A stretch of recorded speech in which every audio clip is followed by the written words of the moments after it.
నాతో పాటు మీడియా సమావేశంలో పాల్గొంటున్నటువంటి జిల్లా అధ్యక్షులు శ్రీనివాస్ రెడ్డి గారు, మాజీ ఉమ్మడి జిల్లా మాజీ అధ్యక్షురాలు రాష్ట్ర కార్యవర్గ సభ్యురాలు పద్మజ గారు,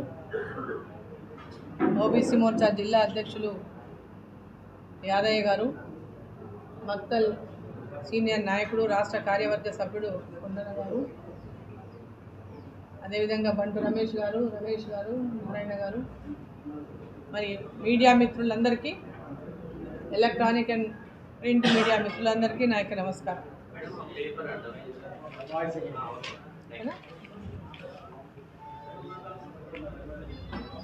మొన్న రేవంత్ రెడ్డి గారు వాళ్ళ నియోజకవర్గంలో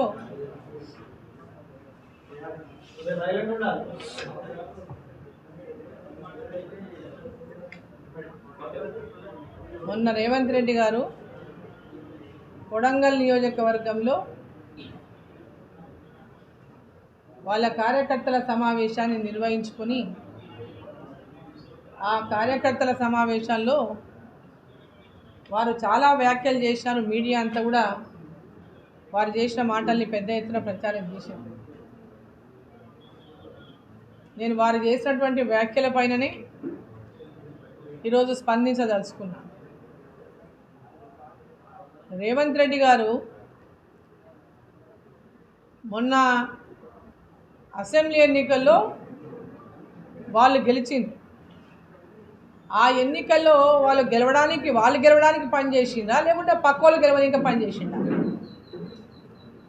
రేవంత్ రెడ్డి గారు తను గెలవడానికి పనిచేసిండా, లేకుంటే తన ఆపోజిషన్లో ఉన్నవాడు గెలవడానికి పనిచేసిండా?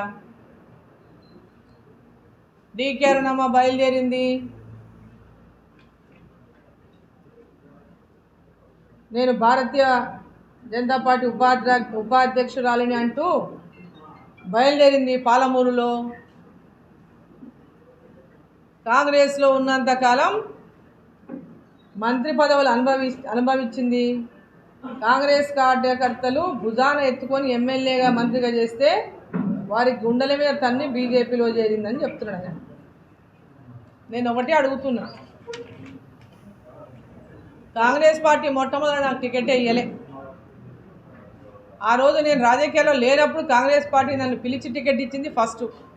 తర్వాత అనేక పోరాటాలు చేసి జిల్లాలో పాలమూరులో కాంగ్రెస్ పార్టీని ప్రాజెక్టుల యొక్క సాధన కోసం అనేక ఉద్యమాలు చేసి జిల్లాలో కాంగ్రెస్ పార్టీని పటిష్టం చేసింది ఆ రోజు డీకే అరుణమ్మ అనే విషయాన్ని ఒకసారి నాకు తెలియనట్టున్నది రేవంత్ రెడ్డి గారికి. ఆ రోజు కాంగ్రెస్ పార్టీ మరి నాకు టికెట్ ఇవ్వలే. నేను ఇండిపెండెంట్గా పోటీ చేసి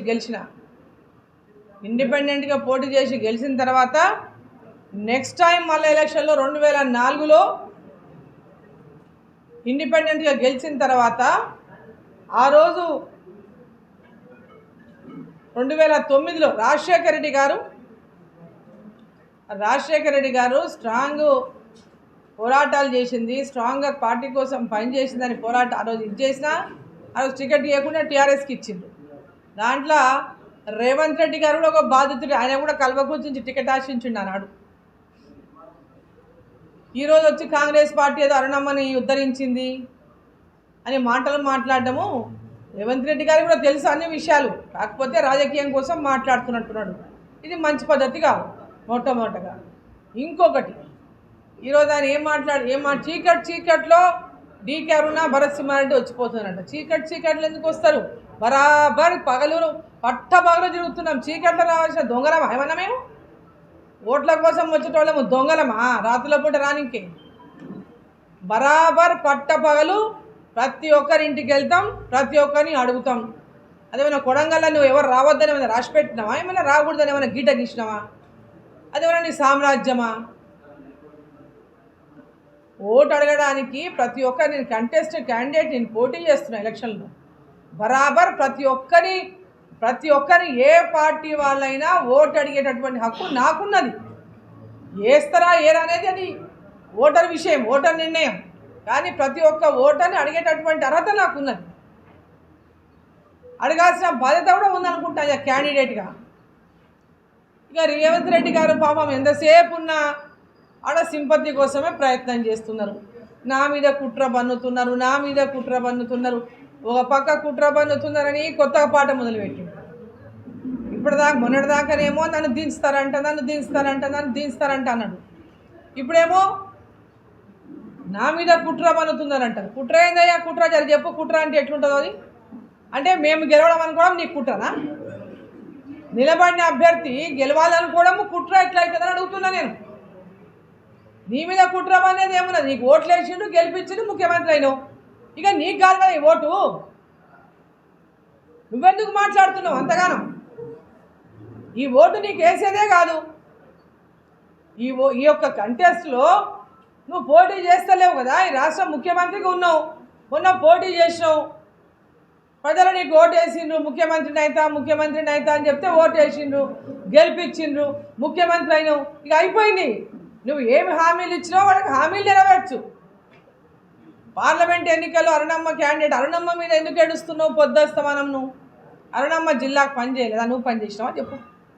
నా ఇద్దరం కలిసి పోదాం, 7 కన్నా పోదాం. జిల్లాకు అరుణమ్మ పని చేసిందంటారా, రేవంత్ రెడ్డి పని చేసిందంటారా? కలిసి పోదాం పదండి. ఏ ప్రాజెక్టుల కోసం నువ్వు పోరాటం చేసినావు? ఏ ప్రాజెక్టులు నువ్వు సాధించుకొచ్చినావు? ఏ అభివృద్ధి కార్యక్రమాలు జిల్లాలో నువ్వు ఉద్యమాలు చేసినావు? ఈరోజు ఏదైనా చెబితేనన్నా కొంచెం అతకాలే. మీరు గెలవాలనుకోవడము మీ పార్టీ గెలవాలనుకోవడము మీ ప్రయత్నం మీరు చేయండి, తప్పులేదు. నేను గెలవాలనుకుంటున్నా, నా ప్రయత్నం నేను చేస్తా. అంతేగాని డీకే అరుణమ్మ మీద లేనిపోయినటువంటి మాటలు చెప్పుకుంటా, డీకే అరుణమ్మ ఏదో అభివృద్ధి చేయలేదు అన్నట్టుగా డీకే అరుణమ్మ చేయకుండా కొడంగల్ అభివృద్ధి నువ్వు చేసింది ఏముంది చెప్పు. ఏం చేసింది చెప్పండి. మీరు 2 సార్లు ఎంపీకి 2 సార్లు ఎమ్మెల్యేకి గెలిచిండ్రు. ఆ రోజు ఓకేనమ్మా, రెడీయా? కొంచెం అందరూ సైలెంట్గా ఉండాలి మన